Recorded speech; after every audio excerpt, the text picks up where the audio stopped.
Welcome. All yours. Okay. Hi, everybody. It's good to be here, and hopefully oops, it went too fast. Here we are, with my first slide. I live in Hong Kong. I might be blonde, but I've actually spent more time in Asia than I have in the Bay Area or in Silicon Valley or in the United States during my adult life, for that matter.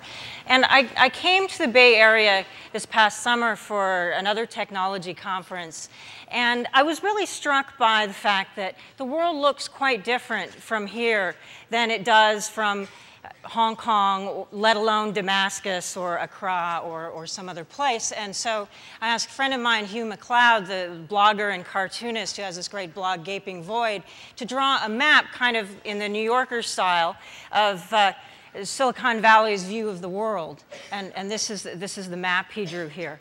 And I wanted to start with this slide just to point out that the world does look different depending on where you're standing. And because internet companies here in Silicon Valley is so powerful in so many ways, it may be sometimes easy to forget that the world doesn't always look the same from everywhere you're sitting.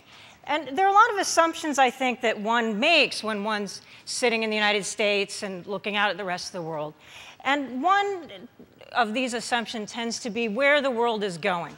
And I think a lot of us Americans particularly tend to assume that the world is kind of going like this, that we've got a bunch of democracies and autocracies and dictatorships, and that all these non-free countries are just inevitably, especially thanks to the web and mobile, just inexorably moving over into the democratic camp. But sitting in other parts of the world, it's not necessarily so clear. And many people in many parts of the world are asking, actually, are we all going to go meet in the middle? And is it really inevitable that everybody is going to become more free and democratic? And does it really depend in some ways on what choices we make? And do we have an impact on which way it goes?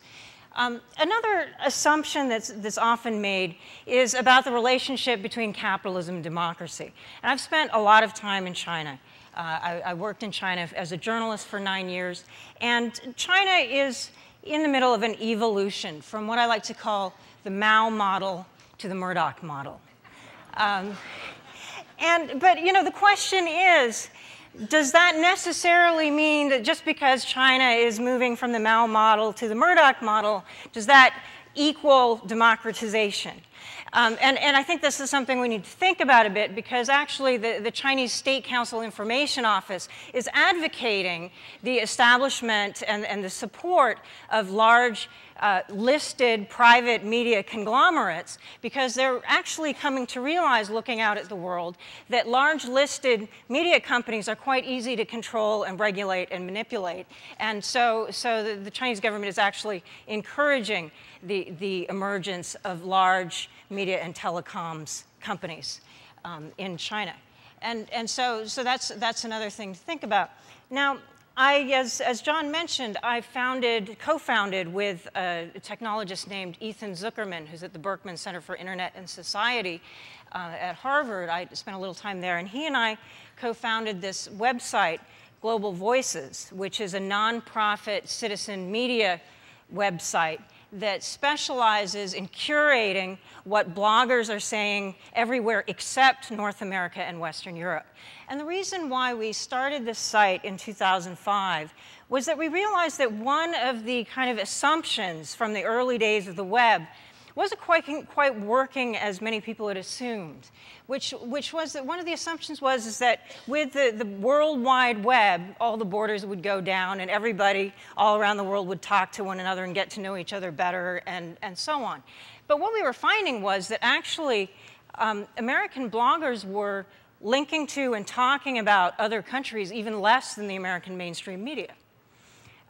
So this is one reason why we started this site, where we specialized in basically working with bloggers around the world to help point to what Egyptian bloggers are saying, what African bloggers are saying, and so on.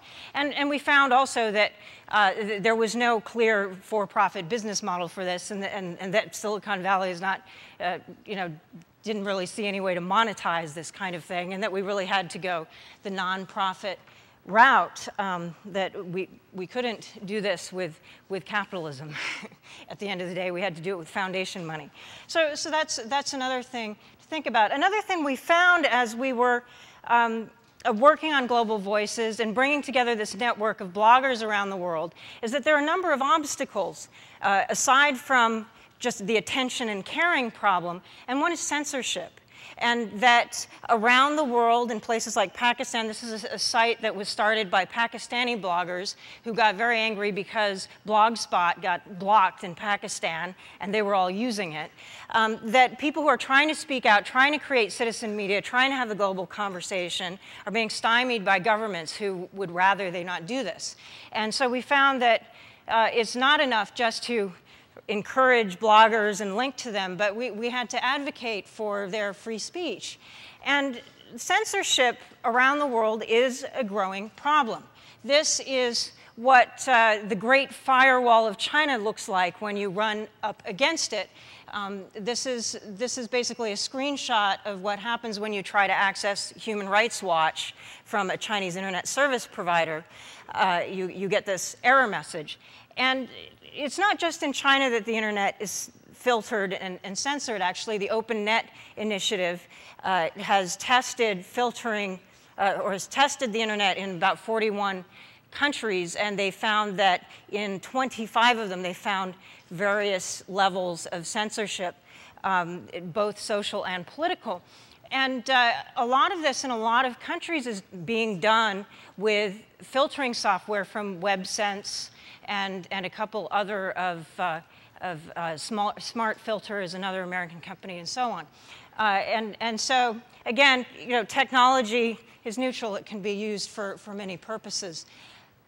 We're also finding, of course, that as more and more people are speaking online around the world, a certain percentage of them are getting thrown in jail by their governments for speaking out. And for saying things that their mainstream media can't talk about. In the Middle East, we have many cases of this. And we also have Hu Jia, who's a famous Chinese blogger and AIDS activist who was recently sentenced to several years in jail for state subversion, and his wife with her small baby are under house arrest. And some of these arrests are happening with the help from companies, international companies. The most famous case is Shi Tao, a Chinese journalist who was sentenced to 10 years in jail basically with the help of Yahoo, who provided information from his email account, the yahoo.cn account, which was hosted on Chinese servers inside China. They handed that over to the Chinese police, and he was sentenced based in part on that evidence. And so there's been a great deal of outcry from international human rights groups on issues such as this. Google has also come under fire. Google learned from Yahoo. They did not put Gmail on localized servers inside China, partially in an effort to avoid being in Yahoo's situation, but they did roll out a censored Chinese search engine. So what this picture is here is a search on google.com, the international global Google search engine. This is a search using the Chinese characters for Tiananmen massacre. And you probably can't see it very well, but it includes some really gory pictures of bodies crushed by tanks. Now, if you search on google.cn, which is the Chinese local version of the Google search engine, you just get pictures of the Tiananmen Square, and then for massacre, it's picking up actually photos of the Nanjing massacre, which was when Japanese troops massacred people in Nanjing during World War II. But you're not getting anything about the Tiananmen massacre, and so they are in this way helping to filter out information that shows the government in a bad light. However, Google does point out that, well, we're still better than the local Chinese companies. This slide is Baidu, which has the largest search market share in China. You do a search on Tiananmen massacre on Baidu, you get absolutely nothing. So they're saying, well, we're kind of in this middle ground. We're providing a bit more than than the international site, but at least it enables us to operate, and we're still providing more than the domestic companies. And so there's a lot of debate about whether they're making the right choices. And companies, Chinese companies, it's considered expected if you are a Chinese web hosting company, blog hosting company, you're hosting a forum, you're doing email service and so on, you have to comply with demands from the State Council Information Office and from the police to both help with surveillance and censorship. And this is an example of a Chinese blog hosting service called Tianya, which actually does receive some investment from Google. And this is an attempt, this is a screenshot of an attempt from the inside, the back end, where you edit, where you write your blog. And this is an attempt to post an article about the Tiananmen mothers, who are mothers of people who were killed in 1989. And they set up a website. And so it's an article about their website and its attempt to post something about that website.